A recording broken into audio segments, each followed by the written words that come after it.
ಬಂದ್ರಾ ಬನ್ನಿ ಫ್ರೆಂಡ್ಸ್, ಇವತ್ತಂತೂ ತುಂಬ ಟೇಸ್ಟಿಯಾದಂತಹ ಗರಿಗರಿಯಾದಂತಹ ಶೇಂಗಾ ಹೋಳಿಗೆ ಮಾಡೋದನ್ನು ತೋರಿಸ್ತೀನಿ. ಯಾರು ಕೂಡ ಸ್ಕಿಪ್ ಮಾಡದೆ ಕೊನೆವರೆಗೂ ನೋಡಿ. ಸ್ಟೆಪ್ ಬೈ ಸ್ಟೆಪ್ ನೋಡಿದರೆ ನೀವು ಕೂಡ ಈಸಿಯಾಗಿ ಮನೆಯಲ್ಲಿ ಶೇಂಗಾ ಹೋಳಿಗೆ ಮಾಡ್ಕೋಬೋದು. ಇವಾಗ ನಾನು ಫಸ್ಟು ಗ್ಯಾಸ್ ಮೇಲೆ ಹಂಚಿಟ್ಕೊಂಡು ಹಂಚಿಗೆ ನಮ್ಗೆ ಎಷ್ಟು ಕ್ವಾಂಟಿಟಿಯಲ್ಲಿ ಮಾಡ್ತೀವಿ ಅಷ್ಟು ಶೇಂಗಾವನ್ನು ಹಾಕೋಬೇಕು. ಕೆ ಜಿ ಮಾಡ್ತೀರಾ, ಅರ್ಧ ಕೆ ಜಿ ಮಾಡ್ತೀರಾ, ಕಾಲು ಕೆ ಜಿ ಮಾಡ್ತೀರಾ, ಶೇಂಗಾವನ್ನು ಹುರ್ಕೋಬೇಕು. ಕಡಿಮೆ ಉರಿಯಲ್ಲಿ ಇಟ್ಕೊಂಡು ಹುರಿಬೇಕು, ಅಂದರೆ ಸಿಪ್ಪೆ ಬಿಡ್ತಾವೆ. ಸಿಪ್ಪೆ ಬಿಡಿಸುವಂಥ ಅವಶ್ಯಕತೆಯೂ ಇಲ್ಲ. ನಮಗೆ ಬಿಳಿಯಾಗಿ ಬರಬೇಕು ಹೋಳಿಗೆ ಅಂದರೆ ಸಿಪ್ಪೆನ ಬಿಡಿಸ್ಬೇಕು. ನಾನೇನು ಜಾಸ್ತಿ ಬಿಡಿಸಲ್ಲ, ಎಷ್ಟು ಹೋಗ್ತಾವೋ ಅಷ್ಟು ಸಿಪ್ಪೆಯನ್ನು ಬಿಡಿಸಿಬಿಟ್ಟು ತೊಗೊಂಡಿದ್ದೀನಿ. ಇವಾಗ ಅರ್ಧ ಸಿಪ್ಪೆನ ಬಿಡಿಸಿ ತೊಗೊಂಡು ಅದಕ್ಕೆ ಎಷ್ಟು ಬೇಕೋ ಅಷ್ಟು, ಕಾಲು ಕೆ ಜಿ ನೀವು ಶೇಂಗಾ ತೊಗೊಂಡ್ರೆ ಅದಕ್ಕೆ ಸ್ವಲ್ಪ ಕಡಿಮೆ ಬೆಲ್ಲವನ್ನು ಹಾಕಬೇಕು. ಹಾಕಿ ಚೆನ್ನಾಗಿ ಪುಡಿ ಮಾಡ್ಕೊಂಡು ತೊಗೋಬೇಕು ಎಲ್ಲವನ್ನು. ನೀವು ಎಷ್ಟು ಶೇಂಗಾ ತೊಗೊಂಡಿರ್ತೀರಲ್ಲ ಅಷ್ಟು ಚೆನ್ನಾಗಿ ಪುಡಿ ಮಾಡ್ಕೋಬೇಕು. ನೀವು ಸ್ವಲ್ಪ ಮಿಕ್ಸಿಯನ್ನು ಆನ್ ಆಫ್ ಮಾಡ್ತಿರ್ಬೇಕು. ಯಾಕಂದರೆ ನಾವು ಬೆಲ್ಲ ಶೇಂಗಾ ಎರಡೂ ಒಮ್ಮೆಗೆ ಹಾಕಿರೋದ್ರಿಂದ ಅದು ತಳದಲ್ಲಿ ಕೂಡುವಂತಹ ಸಾಧ್ಯತೆ ಇರುತ್ತೆ. ಸೊ ಹಾಗಾಗಿ ಆನ್ ಆಫ್ ಮಾಡಿ ಚೆನ್ನಾಗಿ ಪುಡಿ ಮಾಡ್ಕೋಬೇಕು. ಪುಡಿ ಮಾಡ್ಕೊಂಡಂಥ ಒಂದು ಪಾತ್ರೆಗೆ ಹಾಕ್ಕೋಬೇಕು ಆ ಪುಡಿನ. ಅದು ಹಾಗೆ ಉದುರಾಗಿರ್ತೈತಿ, ಅದಕ್ಕೆ ನಾವು ಹಾಗೆ ಹೋಳಿಗೆ ಮಾಡೋಕ್ಕೆ ಬರಲ್ಲ. ಅದಕ್ಕೆ ಸ್ವಲ್ಪ ನೀರು ಹಾಕೋದು, ಜಾಸ್ತಿ ಹಾಕ್ಬೇಡ್ರಿ.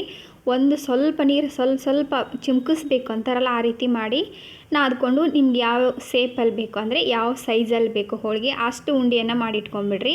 ಅಂದರೆ ನಮಗೆ ಬೇಗ ಲಟ್ಟಿಸೋದಕ್ಕೆ ಈಸಿ ಆಗುತ್ತೆ.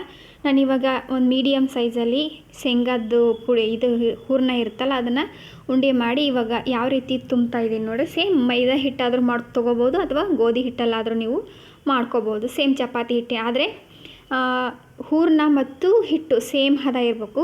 ಹಿಟ್ಟು ಏನಾದರೂ ಸ್ವಲ್ಪ ಮೆದುವಾದರೆ ಸೈಡಲ್ಲಿ ಜಾಸ್ತಿ ಹಿಟ್ಟು ಕುಂತ್ಬಿಡ್ತೈತಿ, ಆವಾಗ ಅದು ಕಡಿಯೋದಕ್ಕೆ ತುಂಬ ಗಟ್ಟಿ ಆಗುತ್ತಾ. ಸೊ ಹಾಗಾಗಿ ಹಿಟ್ಟು ಸ್ವಲ್ಪ ಗಟ್ಟಿನೇ ನಾದ್ಕೊಳ್ಳಿ. ಯಾಕಂದರೆ ನಾವು ಹೂರಣನೂ ಕೂಡ ಗಟ್ಟಿಯಾಗಿನೇ ಇರೋದ್ರಿಂದ, ಇದೇನು ನೀರು ಜಾಸ್ತಿ ಹಾಕಿರಲ್ಲ, ಶೇಂಗಾ ಹೋಳಿಗೆ ಗಟ್ಟಿನೇ ಇರ್ತೈತಿ. ಹಾಗಾಗಿ ಹೂರಣ ಮತ್ತು ಕನಕ ಎರಡೂ ಸೇಮ್ ಹದದಲ್ಲಿದ್ದರೆ ನಮಗೆ ಪರ್ಫೆಕ್ಟ್ ಹೋಳಿಗೆ ಬರ್ತಾವೆ. ಈ ರೀತಿ ನೋಡಿ ನಾನು ಲಟ್ಟಿಸ್ತಾ ಇದ್ದೀನಿ. ಅಕ್ಕಿ ಹಿಟ್ಟು ಹಚ್ಚಿ ಲಟ್ಟಿಸ್ರಿ, ಅಂದರೆ ಅದು ಯಾವುದೇ ರೀತಿ ಮೇಲ್ಗಡೆ ಕೂಡೋದಿಲ್ಲ. ನಾವು ಇವಾಗ ಗೋಧಿ ಹಿಟ್ಟು ಅದು ಯಾವುದಾದ್ರೂ ಹಿಟ್ಟಿನಿಂದ ಲಟ್ಟಿಸಿದರೆ ಅದು ಮೇಲ್ಗಡೆ ಕೂತ್ಕೊಳ್ಳುತ್ತಾ, ನಮಗೆ ಹಿಟ್ಟು ಕಾಣಿಸುತ್ತಾ. ಸೊ ಹಾಗಾಗಿ ನಾವು ಅಕ್ಕಿ ಹಿಟ್ಟು ಹಾಕಿ ಲಟ್ಟಿಸಿದರೆ ಈ ರೀತಿ ರೆಡಿ ಅದು ನೋಡಿರಿ ನಮ್ಮದು ಹೋಳಿಗೆ.